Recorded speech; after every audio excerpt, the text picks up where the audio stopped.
Hi guys, today I'm going to show you how to do this rhinestone box. I got a few requests, so I wanted to show.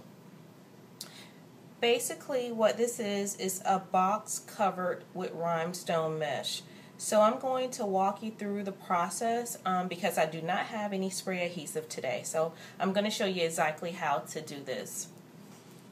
You can see that this box is embellished with a piece of ribbon, with a feather, and then with a rhinestone brooch. And the entire front and sides of the box is covered with the rhinestone mesh.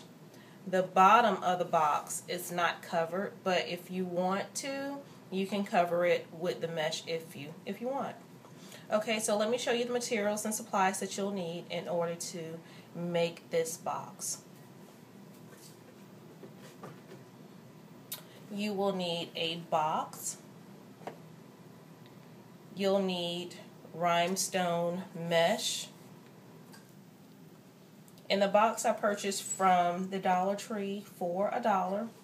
The rhinestone mesh I purchased off of Amazon.com, and I believe it was about 30 yards for, I can't remember, like $25 or so, I'm not sure. You'll need some type of embellishment.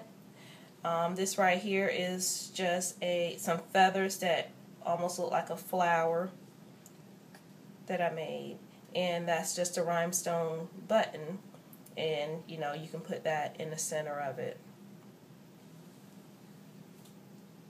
And you'll need some scissors and spray adhesive. Okay, so let's get started. This box came together just like this. It was attached.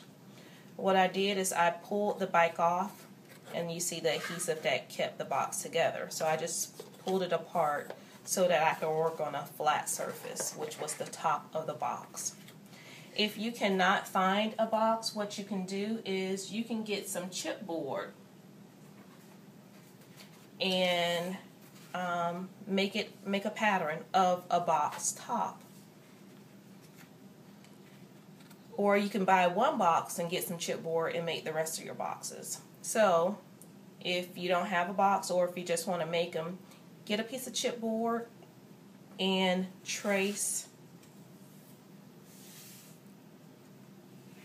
the entire template of the box top. And you see I have two bends. What you're going to want to do is you're going to want to draw a line on your chipboard where those bends are. So once you trace it, what I normally do is I'll fold it down, so that'll show me where my first bend is, and then I'll put a line there, and then I'll fold that in and I'll put a line there. So that'll tell me where my two score lines need to go, where I need to score it, so I can bend my chipboard down. And then if you need to do this portion, you do the same exact process. Okay, so let's get started. What you're going to do is you're going to take some spray adhesive, and you're going to spray your entire box with spray adhesive. You're going to let that sit for just a second or so, so it dries just a little bit. And then you're going to take your rhinestone mesh and you're going to put your rhinestone mesh on the box just like that. And I'm going to take my scissors and cut it even to the box. Because you have your spray adhesive on, this will stick. I'm going to take my rest of my mesh, because I have this much to still cover, and I'm going to move it down to cover that portion. And then I'm going to take my scissors again, and I'm going to cut that away. Once you do that portion, your entire box will be covered in mesh. And on this particular box, I have a curve in the front, and I thought that was really cute. So what I did is I took my scissors and I cut the mesh around the curve so that on my box you'll still see that. Okay, so once you do the top of your box, you still have two sides to do.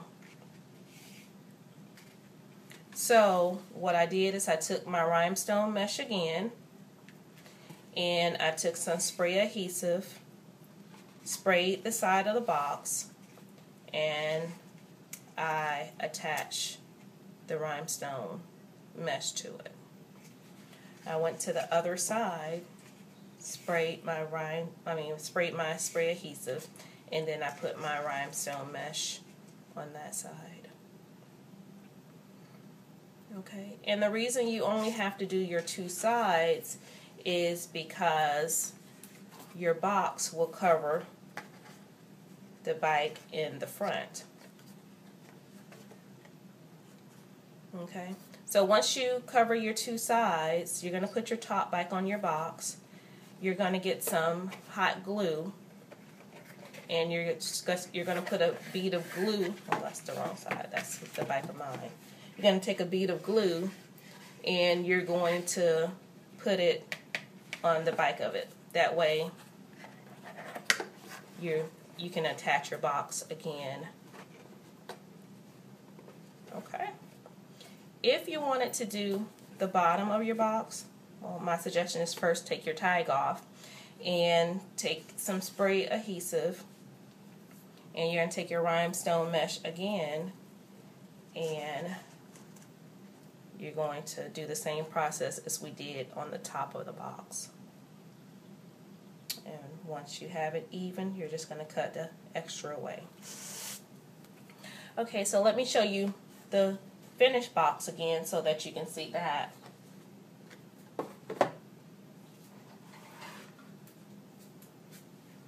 Okay, so that's the finished box once it's embellished. My suggestion is that you do embellish it. That way it breaks up the rhinestone some. You can do several different kinds of embellishments. If you want to make a fabric flower, you can embellish this with a fabric flower. You can take the flower that I showed you earlier. You can embellish this with that.